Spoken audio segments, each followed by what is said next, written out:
यहाँ रोहिन भाइको भटङटङ भिडियो बनाइरहेको छ। त्यसलाई काट त्यो काट्दै काट्दैन साला काल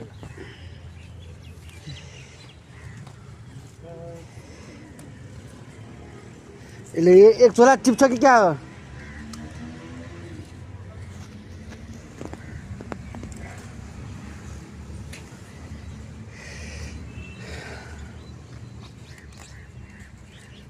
यो हाम्रो ब्रो मान्छे हो। यो ब्रो मान्छेले एक झोला टिप्ला जस्तो लाग्छ। यो साग तरकारी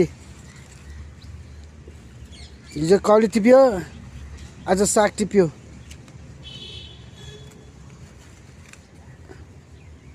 यो ब्रो मान्छे, यसको नाम ब्रो मान्छे। त चाहिँ के नि भर तरुना हो मुख पनि हेराउ न दा। तरुना हो त हेर्दिन म हेर्दिन हेर न। किन हेर्दिन अनि प्यारेर गयो भने पैसा फिटी फिटी पार्नुपर्छ के? पारिस फिटी म पारिस पार्छु नि, हेर न म अरू जस्तो मान्छे होइन।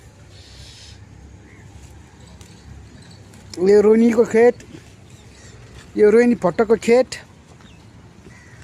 यहाँ हेर्नु यो साग, यो यो यो गणेशको खेत। अहिले प्याज र लसुन धनियाँ रोपिरहेछ। अनि यो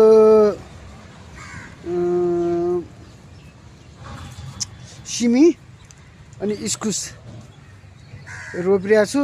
यो हाम्रो यो रोहिणी भट्ट अहिले साग टिपिरहेको छ। यहाँ एक झोला हुन्ला छ, एक छाक भनिरहेको छ। कहिलेसम्म अहिले यो हाँसिरहेको छ। यहाँ अहिले एक छाप टिपिरहेको छ यहाँ। अनि हामीले यो भिडियो चाहिँ 2 मिनेटसम्म मात्र बनाउँछु। ठ्याक्कै 2 मिनेटसम्म।